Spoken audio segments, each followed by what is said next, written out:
Hai, salam sejahtera bagi kita semua. Bertemu kembali dengan saya Darmawati di dalam DC Talk Show, merupakan persembahan dari Medan Parenting Club. Hari ini kita mengadakan acara bincang-bincang dengan banyak tokoh inspiratif yang akan memberikan kita banyak motivasi, inspirasi kehidupan dan juga pembelajaran tentang hidup saat ini. Saat ini kita sudah hadir di studio kita seorang narasumber yang merupakan tokoh pemuda, public figure yang tentunya sudah cukup Anda kenal dimanapun Anda berada, terkhususnya di kota Medan. Kalau saya bisa bincang-bincang sedikit, beliau merupakan seorang pemuda yang sangat lugu. Saya masih ingat saya pertama sekali berkenalan dengan beliau di salah satu program acara charity amal, yaitu untuk program penggalangan atau donor darah di kota Medan. Kalau kita bicara sedikit, kita mundur 10 tahun yang lalu, tentunya untuk penggalangan atau donor darah adalah sebuah hal yang sangat sulit, cukup sulit di kota Medan. Tapi berkat usaha dan kiprah beliau, kita tidak pungkiri pada saat ini beliau juga sangat diakui sebagai salah satu tokoh yang banyak berperan dalam mendukung program penggalangan donor darah secara sosial. Jadi untuk itu kita akan bincang-bincang dengan beliau lebih lanjut tentang apa dan bagaimana solusi dan tips kehidupan yang dijalani oleh narasumber kita kali ini. Narasumber kita kali ini adalah dikenal dengan Rudy Eng. Beliau merupakan aktivis yang banyak bergerak di bidang sosial. Bila Anda mengetahui, yaitu ikut di beberapa organisasi, salah satunya adalah Perhimpunan Donor Darah Indonesia Kota Medan. Beliau sangat eksis, Anda cukup kenal dengan beliau yang sangat ramah, ceria dan juga fun. Bagi Anda yang remaja dan pemuda, tentunya tokoh yang satu ini jangan Anda lewatkan. Kita akan bincang-bincang lebih lanjut bagaimana masa kecilnya, masa remaja dan juga hingga mampu meraih sukses hari ini. Baik, kita langsung sapa Bapak Rudy Eng. Beliau saat ini sudah hadir bersama kita. Topik kita hari ini adalah kerasnya hidup mampu mengasahku. Baik, apa kabar Pak Rudy? Baik, Cidarma. Ya, luar biasa. Saya masih ingat sekali pertama kali kita berbicara dan berkenalan melalui telepon. Anda itu sangat masih kita bisa bilang sangat muda sekali. Pada saat itu Anda begitu lugu, ingin menyumbangkan darah Anda gitu ya. Akhirnya bisa terlibat di dalam organisasi donor darah di kota Medan. Itu luar biasa sekali. Tentunya bukan cuma itu saja. Yang ingin kita gali hari ini adalah kita bisa melihat Anda sangat wow gitu ya dalam pencapaian karir, dalam kehidupan Anda sehari-hari. Jadi ini kami dari Medan Parenting Club sangat tertarik ingin menggali lebih dalam. Baik, mungkin Anda bisa ceritakan sedikit tentang masa kecil Anda atau masa-masa lalu Anda yang sangat indah dan menjadi sebuah kenangan yang berarti bagi Anda. Oke, Cidarma, thank you.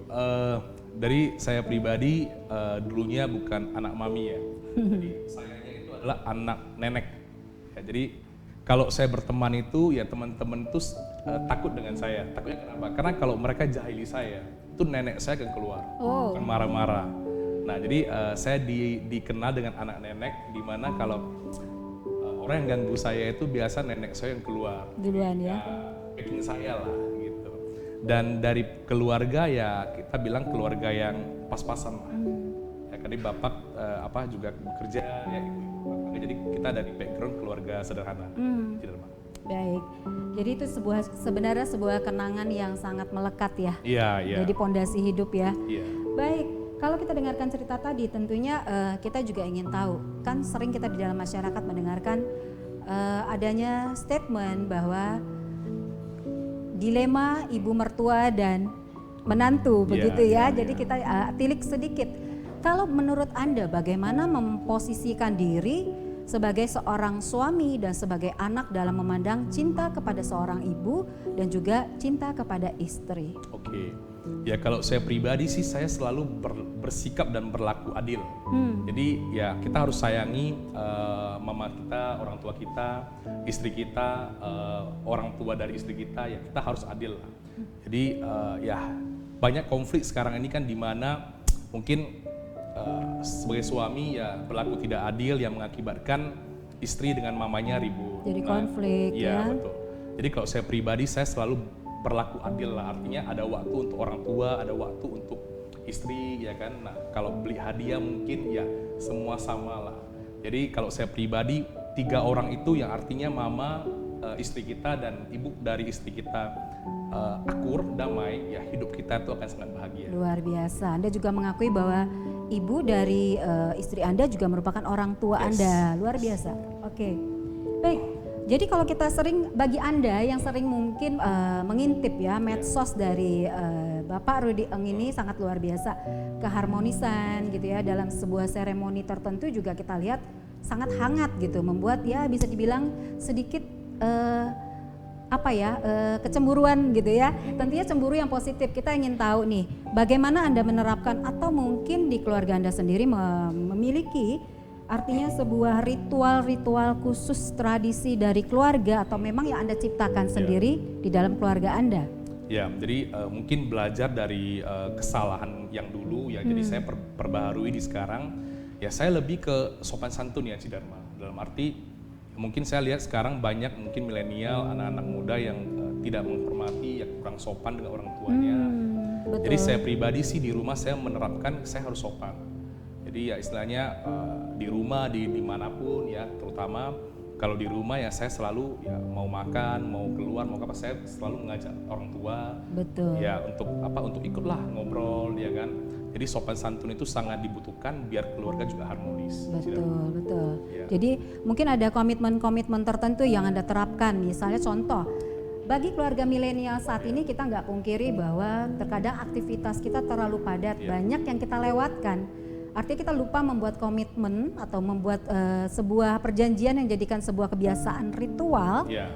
Adakah itu di dalam keluarga Anda? Ya mungkin seperti ya kalau saya sebelum berangkat kerja, saya sarapan, saya ajak orang tua sarapan bareng ya. Habis itu permisi waktu mau keluar, pulang juga ya panggil, makan malam bersama, ngobrol sambil nonton, baru naik ke atas. Itu namanya quality time ya? Quality time, jadi jangan seperti jadikan rumah itu hotel. Ya. Betul sekali. Ya, banyak kita temui juga pasangan-pasangan yang tidak terbiasa untuk selalu berkomunikasi aktif. Misalnya bukan cuma harus bertatap muka ya, mungkin dari kita menggunakan gadget, artinya kemanapun kita pergi membiasakan diri untuk menyampaikan atau memberi pesan. Itu menurut Bapak Rudy gimana? Lebay atau memang wajib? Ya kalau saya pribadi sih, saya gak merasa itu lebay. Malahan saya pribadi kalau saya kemana-mana, saya biasa menginfokan dan mengabari. Jadi seperti istri sendiri ya, kalau saya keluar kota saya selalu mengabari, saya sudah sampai, kabari orang tua juga ya kan, mau tidur saya telepon dulu ya, saya selalu kabari. Tujuannya adalah biar mereka gak berpikir ya enggak takut atau berpikir negatif. Luar biasa. Jadi jarang sih banyak jadi topik kita sebenarnya adalah kita memilih para narasumber kita yang merupakan hot daddy. Hot daddy dalam arti memang pria-pria yang masih jauh dari sempurna, kata sempurna, tidak sampai 100%, tapi para ayah, para lelaki, para suami yang memang kita pilih sebagai narasumber yang mampu menginspirasi bagaimana mereka menerapkan pola positif di dalam keluarga dengan hal-hal simpel, tapi merupakan bumbu dan juga bisa kita bilang ritual yang menghidupkan keluarga. Baik, Pak Rudy, kalau kita boleh bahas sedikit, saya ingat sekali bahwa Anda pernah menceritakan masa lalu Anda, masa kecil Anda, mungkin kalau kita bandingkan dengan anak atau remaja lain, Anda sedikit berbeda. Di mana anak-anak lain yang saat ini banyak yang masih menghabiskan waktu untuk main games, ya, gadget dan sebagainya. Tapi saat itu Anda sudah harus mampu bertahan hidup. Bahkan dengar-dengarnya Anda sampai banting tulang. Seperti apa ceritanya?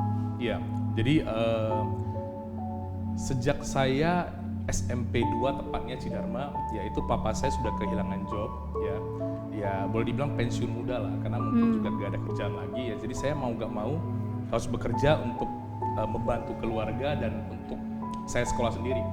Nah, jadi pada saat itu saya ngajar les untuk dapat income biar saya bisa lanjut sekolah ya, biar bisa membantu sedikit lah untuk keluarga. Karena boleh dibilang dulu itu kehidupan kita itu boleh dibilang jauh di bawah, jadi ya mau nggak mau kalau nggak dari kita sendiri mau harap siapa? Betul. Gitu sih, Dharma. Baik, pada saat itu tentunya kita sangat wow ya untuk anak-anak saat ini di saat SMP yang saat yang lain masih santai, masih belum memikirkan tentang studi, bahkan Pak Rudi sudah memikirkan tentang bagaimana membiayai hidup dan mendukung kehidupan keluarga. Itu luar biasa. Pak Rudi, kalau kita bicara tentang itu pada saat Anda menjalani itu saya yakin tidak mudah. Iya. Bisa Anda ceritakan sedikit Ya. kesulitannya seperti apa? Yang paling sulit itu di saat apa? Ya. Kesulitan saya pastinya saya ada timbul kecemburuan di mana saya melihat anak-anak lain itu bisa ya happy ya, ada games ya sama orang tua, tapi saya pribadi harus bekerja ya untuk menghidupi saya pribadi, membantu keluarga.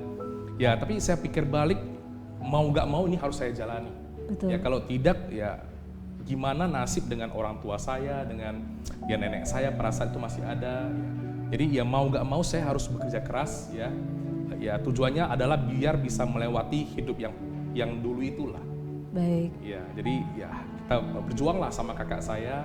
Ya akhirnya sekarang ini ya kita udah terbiasa dengan namanya kerja, gak merasa terbebani lagi lah. Jadi ini rahasia kesuksesan Anda adalah Anda sudah diasah sedini mungkin gitu. Jadi bisa dibilang masa lalu Anda yang kelam, masa lalu Anda yang pahit itu sebagai sebuah sekolah hidup yang membuat Anda bisa meraih sukses hari ini. Luar biasa. Baik. Kira-kira kalau kita lihat bahwa masa lalu Anda cukup keras, cukup pahit bagi anak-anak seusia Anda pada waktu itu, apakah terbesit dalam pikiran Anda menyesali semua masa lalu Anda? Enggak, Cidarma, enggak. Malahan saya happy karena saya merasa saya beda dengan yang lain. Ya, jadi pengalaman yang dulu itu saya anggap sebagai guru yang terbaik bagi saya. Jadi ya gak perlulah kita menyesali yang dulu karena itu adalah pelajaran yang benar-benar berharga dan saya ingat sampai sekarang.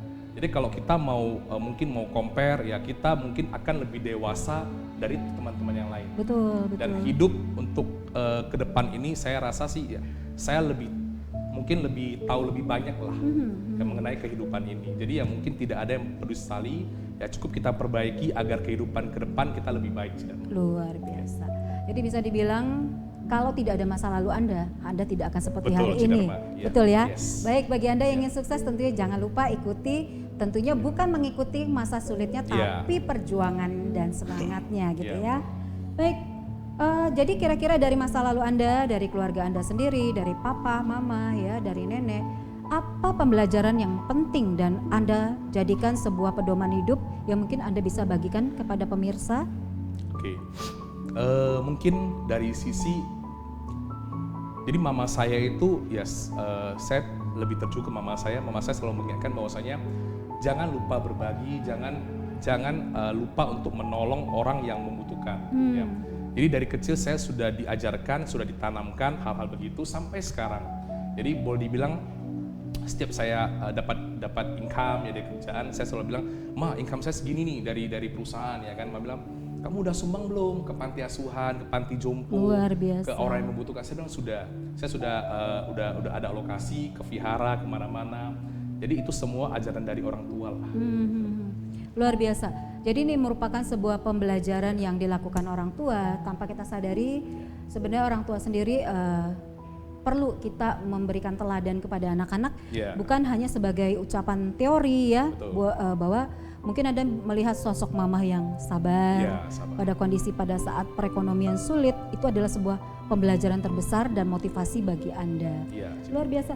Baik, kira-kira apa yang bisa Anda sampaikan kepada pemirsa bahwa apa yang Anda alami, apa yang Anda beri, artinya apa yang Anda bisa sampaikan kepada pemirsa tentang arti dari kebaikan dan rezeki, karena kita lihat Anda itu seperti mendapatkan durian runtuh gitu ya. Dari langit itu benar-benar orang bilang hujan rezeki, karena kita lihat sendiri beliau sebagai sosok yang cukup muda dan sangat muda. Saya salut dan apresiasi karena banyak rewards dan bahkan saya lihat kebahagiaan yang berlimpah.